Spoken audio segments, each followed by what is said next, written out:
Aloha. Ya, gue kembali lagi membahas beberapa pertandingan di World Cup dan gue mulai dulu dari Portugal yang ternyata wow, bikin jantungan deg-degan semua pendukungnya pasti 3-2 dramatis. Dan kalau dilihat dari line up yang diturunkan si Santos di sini ya.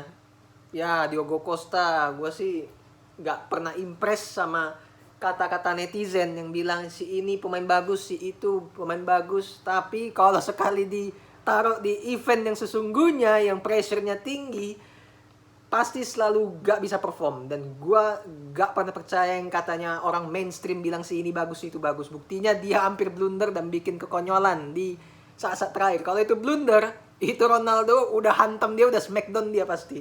Beruntung enggak kepleset main gananya. Ya. Dan di center back ternyata Ruben Dias, PP tidak bermain ternyata ya. Dan ya sudah seharusnya lah aki-aki ngapain dimainin. Ronaldo jadi starter bersama Bruno, Joao Felix, Bernardo Silva. Gak ada yang meragukan squad ini sama sekali. Di atas kertas nama-nama bintang. Tapi apa yang terjadi di pertandingan ini, babak pertama gue bahas dulu adalah dimana ya Portugal emang pegang bola, tapi mutar udah kayak kincir angin aja. Gak ada sesuatu imajinasi warna yang bisa ditunjukkan oleh tim ini gitu loh. Dan mereka bermain itu lebih ke arah sendiri-sendiri. Gak ada kekompakan. Cuman satu momen dimana mereka main kombinasi 2-3 orang di kotak penalti. Di menit berapa gue lupa. Sisanya cuman crossing doang. Dan inilah yang membuat gue gak pernah impress melihat Portugal. Dan secara nama di atas kertas gue sangat mengagumi. Tapi dari permainan yang ditunjukkan ya terbukti Ronaldo harus buka gol lewat penalti dulu baru bisa. Ronaldo di match ini dapat peluang one on one, dapat peluang nyundul segala macam, susah buat cetak gol. Dan ya, gue nggak melihat Ronaldo bisa benar-benar gendong tim ini sampai ke final. Dan bola itu kalau dikasih ke pemain lain itu lebih bagus. Kayak Joao Felix itu finishingnya bagus bener dibanding kasih ke Ronaldo. Dan yang gue agak habis pikir itu adalah keputusan penalti itu diberikannya.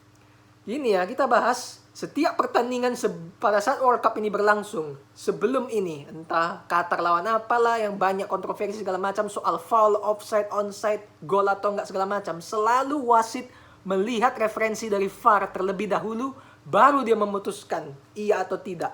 Tapi di match Portugal ini sama sekali gak dihiraukan VAR. Wasit udah kayak yakin banget, Prit, gua kasih penalti, selesai.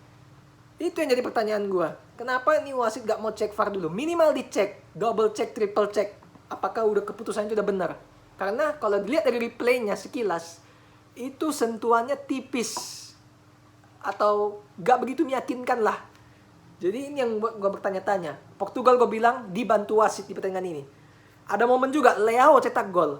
Sebelum dia dapat umpan, dia itu udah offside tipis. Dan di pertandingan World Cup pada saat ini berlangsung, sebelum ini, setipis 2 cm kuku lu offset aja langsung dibilang offset. Kenapa di sini wasit gak cek VAR dan gak ada pengecekan? Itu yang menjadi pertanyaan-tanya. Sorry itu Portugal dibantu wasit, itulah alasannya yang membuat gue aneh. Dan ya bisa dibilang ini Portugal benar-benar beruntung ya. Karena kalau itu dicek dan benar gak sah, entah offset dan gak foul, ini beda cerita. Absolutely beda cerita. Dan Ghana pun ya sayang sekali gak bisa megang bola aja susah. Apalagi mau create chances. Tapi mereka udah bobol baru bisa bangun serangan untuk nyerang. Kenapa harus bobol dulu baru lu agresif? Inilah pelatih-pelatih tim-tim papan tengah papan bawah ini yang gak jelas mindsetnya itu gimana gitu loh. Dan ya kalau peluangnya kayak gini, Portugal tinggal 1 kemenangan ya bisa lolos. Sementara di pertandingan lainnya Uruguay Korsel ya. Ternyata Korsel nggak bisa bikin kejutan seperti yang lain-lain. Jelas di pertandingan ini ya, gue bilang Korsel dari semua tim Asia yang bermain sejauh ini, mereka yang paling dominan. Mereka bisa pegang bola, berani pegang bola. Tapi gak ada kreativitas, gak ada yang bisa menjadi membedakan di warna di dalam lapangan. Mereka ciptakan peluang pun ya dikit banget. Son pun ya jarang dapat bola juga. Dan begitu dia dapat peluang di kotak penalti, tendangannya malah ke atas si Hwang Ui-jo atau siapalah. Sayang sekali. Tapi secara pegang bola ya gue sangat menghargai Korsel. Mereka berani pegang bola berani bermain lawan Uruguay. Uruguay pun nggak ada bagus-bagusnya sama sekali. Ngandelin counter juga. Nunes, beberapa kali momen dia di depan gawang harusnya bisa dapat bola, malah nggak bisa kontrol bola. Finishingnya pun nggak bisa. Keputusannya selalu salah. Padahal di atas kertas Uruguay pun 11-12 sama Portugal. Nama-namanya nama-nama mentereng. Ya, walaupun Suarez udah umur 70, Cavani 80, but still mereka harusnya nggak bisa ngandelin counter juga. Ini dua tim sama-sama mainnya ya main kayak gitulah ya, nggak menarik. Gue bilang harusnya Korsel harusnya minimal bisa menang 1-0. Sayang sekali itu peluang mereka nggak efektif. Sayang banget. Harusnya mereka ini bisa menang. Ya sudahlah. Di pertandingan berikutnya ada Brazil ternyata yang bisa menang. Susah payah lawan siapa itu? Lawannya kemarin tuh lah, gue lupa lagi lawannya siapa, bangsat. Dan ternyata si Tite langsung nurunin rapinya Neymar dan juga si Richarlison nyetak brace. Dan lawan Serbia ya. Ya, Brazil is Brazil. Mereka pegang bola, mereka skill semua. Gol yang diciptakan Richarlison itu semua berkat skill individu. Tendangan setengah volley skill.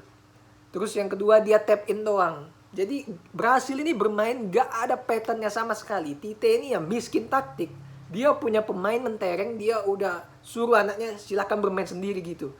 Kalau lu nonton pertandingan itu pasti paham lah maksudnya. Tapi kalau lu ya cuman taunya menang kalah, skor ya lu gak akan paham. Karena ini Brasil benar-benar gak ada perlawanan juga. Mereka pegang bola, mereka ya menciptakan beberapa peluang tapi ya lewat skill doang, gak ada kombinasi, gak ada cara bermain yang menarik lah buat disimak. Dan Serbia lebih parah lagi, pegang bola pun susah dan ditambah mereka gak bisa mengasih umpan yang resiko. Serbia itu kalau pegang bola di babak pertama ya, passingnya itu selalu main aman di belakang-belakang doang. Mereka itu nggak bisa kasih passing yang beresiko langsung ke depan, kasih true pass, kasih end passing untuk si Mitrovic atau siapalah. Jadi ya setelah itu di babak kedua mereka drop. Dan jujur gue akui Serbia walaupun kalah tapi tackling mereka itu bagus di belakang. Tapi lini belakangnya kalau disuruh cover, disuruh ngikutin pemain Brasil dengan skillnya, gak bisa. Kipernya Serbia man of the match. Dia berapa kali save penting. Brasil memang kena tiang, kena mistar beberapa kali juga.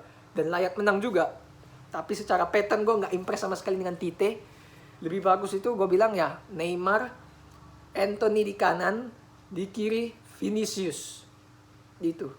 Terus strikernya ya Richarlison kalau gacor ya basang lah.